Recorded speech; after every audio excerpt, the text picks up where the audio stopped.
Bienvenidos a la tercera sesión de este curso llamado Introducción a la Biblia. Estamos analizando, observando y realizando una visión panorámica de este maravilloso escrito que nosotros tenemos considerado como la palabra de nuestro propio Dios.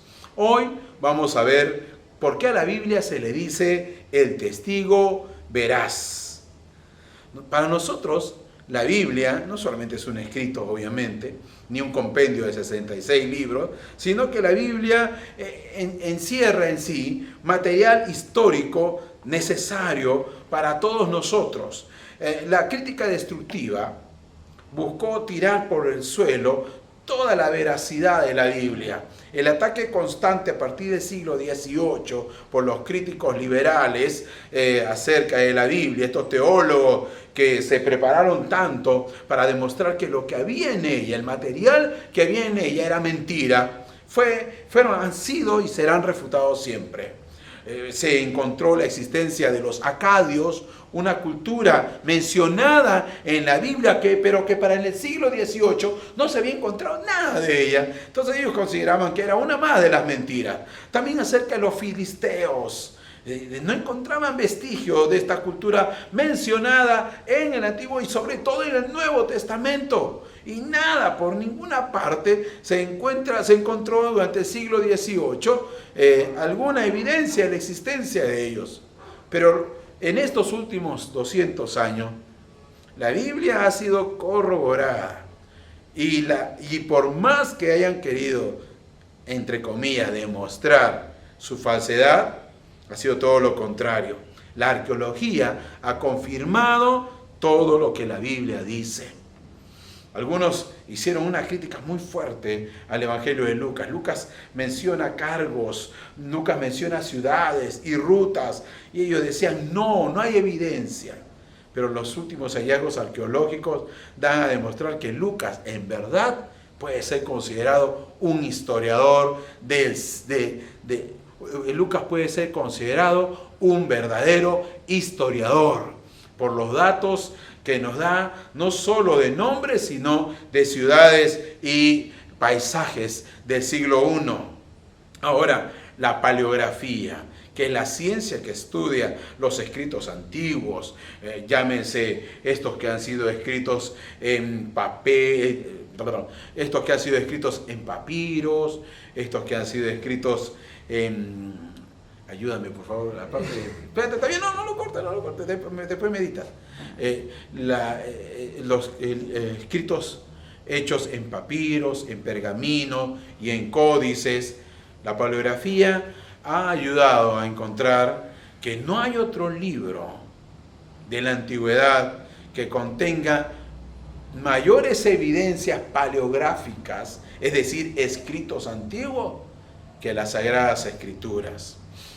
En los Evangelios, el Evangelio de Mateo, hace muy poco se ha encontrado un escrito, una parte del Evangelio de Mateo datado en el año 57 de nuestra era cristiana.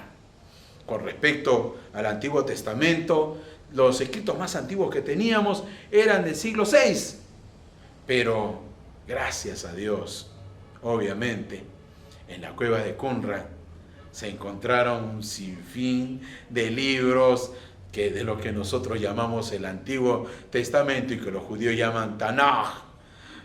Y no solamente esos libros, sino también otros más de aquellos que consideraban sagrados, los que habitaban las famosas cuevas de Qumran, los que hoy nosotros llamamos esenios. Estos vestigios, estos hallazgos de la paleografía no han hecho otra cosa más que convalidar que la Biblia es un libro fiable. La Biblia es también un libro veraz en cuanto a las materias científicas. La Biblia nos dice cómo se originó el universo. Y nosotros llamamos a esa teoría la teoría creacionista. Por otro lado, hay otros que consideran que no, que el universo fue creado por una gran explosión. Y esa es una teoría, la teoría del Big Bang. Quiero decirles algo que quede bien en claro. Una teoría no es una ley. Es decir, que si aquellos que quieren creer en el Big Bang se consideran que esa es la postura veraz y científica, déjenme decirles, es solo una teoría. Pero nosotros preferimos creer en lo que nos dice la Biblia, porque para nosotros tiene sentido, porque alguien tuvo que haber creado todo esto. Esto no pudo surgir de la nada, y la Biblia nos dice que ese alguien es Dios, y Él le dio un orden, y junto con lo que creaba el universo, estaba creando también algo que nosotros llamamos tiempo.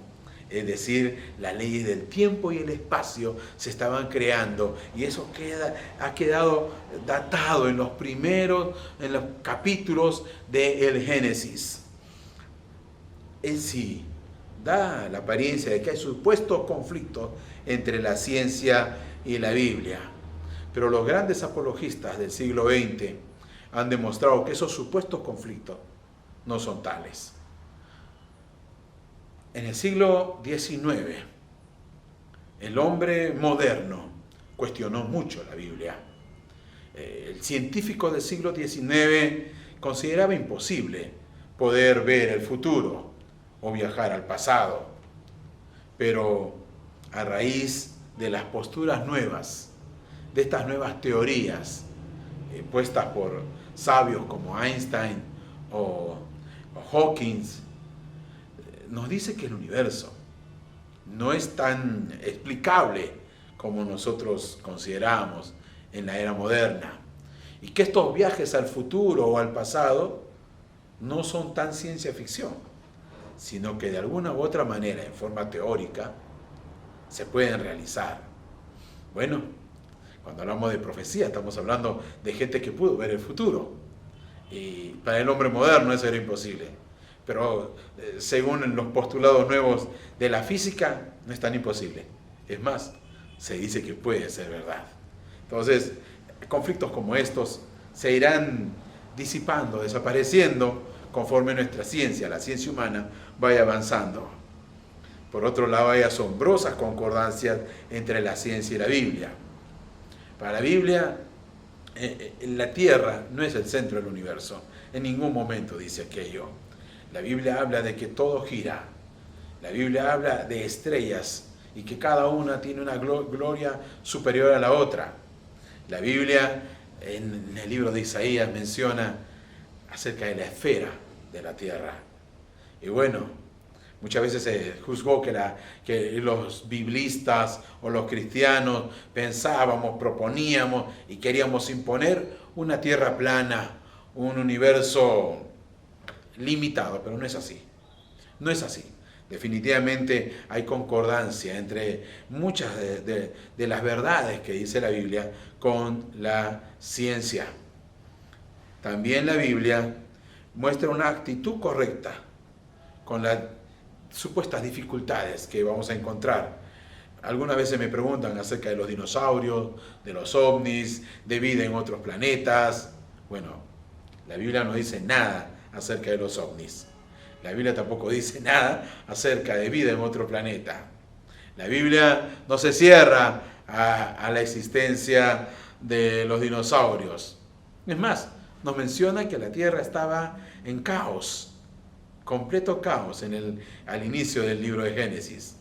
Y nos menciona criaturas inmensas que han habitado o que supuestamente habitan aún la Tierra. Entonces, ¿cuál debería ser nuestra actitud? No ser dogmáticos. Hay algunas respuestas que podemos extraer de la Biblia y hay otras que no las vamos a encontrar nunca. No hagamos que la Biblia diga lo que en verdad no está escrito en ella. La Biblia es un libro veraz para la historia de la humanidad porque sus profecías han resultado ser ciertas. Las profecías bíblicas son superiores a cualquier otro mensaje. Hay gente que endiosa a Nostradamus, hay gente que sobrevalora la supuesta profecía de este hombre, pero si tan solo fueran en la Biblia, se dieron cuenta dónde está el mensaje más cierto. La evidencia manifestada en las profecías que ya se cumplieron demuestran que la Biblia decía la verdad. Las profecías de Jeremías acerca del surgimiento de un rey llamado Ciro, 70 años antes de que éste apareciera en la historia de la humanidad. Daniel nos habla de reinos que luego surgirían a partir de la expansión del imperio macedónico y la posterior división de este. Es formidable las profecías que en el Antiguo Testamento se dieron y que ya se han cumplido. Y sobre todo las profecías respecto al Mesías, a nuestro Señor Jesucristo. Y ni hablar con las profecías que hoy se están cumpliendo día a día. A cada momento. El aumento de la temperatura, la prisa en la que vive la gente del siglo XXI, el aumento de la ciencia, la falta de amor entre padres e hijos, el devenir de una sociedad caótica. Jesucristo dijo que los últimos días serían como en los tiempos de Noé, como en los días de Sodoma y Gomorra. Por eso, cuando uno lee Apocalipsis y algunos libros proféticos y nos damos cuenta que son mensajes para la posteridad, nos quedamos perplejos como estos poco a poco se han ido cumpliendo. Cuando a veces damos curso de profecía bíblica o de Apocalipsis y nos detenemos para investigar con profundidad estas profecías que están por venir, nos quedamos asombrados del mensaje, asombrados de lo que se nos viene, impactados, porque la verdad, en los últimos 50 años, mucho de lo profetizado para la época actual se ha ido cumpliendo en forma rápida y rauda. La veracidad de la Biblia en cuanto a los milagros. Hablábamos del hombre moderno, del hombre del siglo XVIII y del siglo XIX. Los teólogos liberales no creían en la Biblia y una de las razones eran los milagros. Porque era imposible que estos sucedieran, imposible que estos hayan sucedido o que vayan a suceder.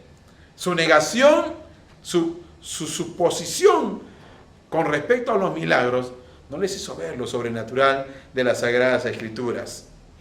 La palabra milagro tiene que ver con una intervención sobrenatural de Dios en el orden natural de nuestro universo. Es algo que no debe suceder, pero sucede. En estos últimos 50 años han empezado a suceder milagros increíbles y muchos de ellos han sido llevados a la televisión. Les recomiendo que busquen en internet las películas que se refieren a los milagros y darse cuenta de las evidencias irrefutables de estos. Ahora, ¿cuál fue la utilidad de los milagros en la Biblia? ¿Por qué se dieron? Bueno, pues simple y llanamente para que el hombre entendiera cuán grande y maravilloso es Dios, la existencia de Él, y que Él nos ama y quiere ayudarnos, y que en nuestras imposibilidades y limitaciones Él se muestra todopoderoso y magno en su amor hacia nosotros. Es cierto que hay algunos que objetan milagros. Hoy en día han aparecido muchos supuestos predicadores, supuestos milagreros, gente que en verdad, en vez de hacer un bien para la credibilidad de la Biblia, hacen que las personas se vuelvan más escépticos. Pero nosotros sabemos que estos son herramientas de Satanás y no de Dios, porque los milagros sí son reales. En nuestras iglesias están aconteciendo milagros y el creyente debe creer en los milagros. ¿Saben por qué? Porque estos sucedieron en la Biblia y Dios es el mismo de ayer y es el mismo de hoy y de siempre. ¿Saben por qué se pueden dar los milagros?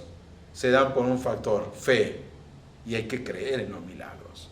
Y la Biblia nos reta a tener fe. Jesucristo se asombró cuando un centurión le dijo, da la orden y sucederá. Y él dijo, no he encontrado a nadie en Israel con tanta fe. Y eso es lo que Dios quiere de los creyentes del siglo XXI. Que creamos, que nuestra fe nos lleve a estar convencidos y a actuar creyendo en lo sobrenatural de Dios. Los milagros no solamente se dieron en Tierra Santa, se dieron en diferentes partes del mundo. Pedro, Pablo, los hombres de Dios llevaron no solamente el mensaje. Pablo dice, mi mensaje no solamente fue acompañado con palabras de sabiduría humana, sino con el poder sobrenatural de Dios. Dios los bendiga y nos ayude a creerle más a su palabra. Los esperamos en la sesión número 4 de este maravilloso curso llamado Introducción a la Biblia. Hasta pronto.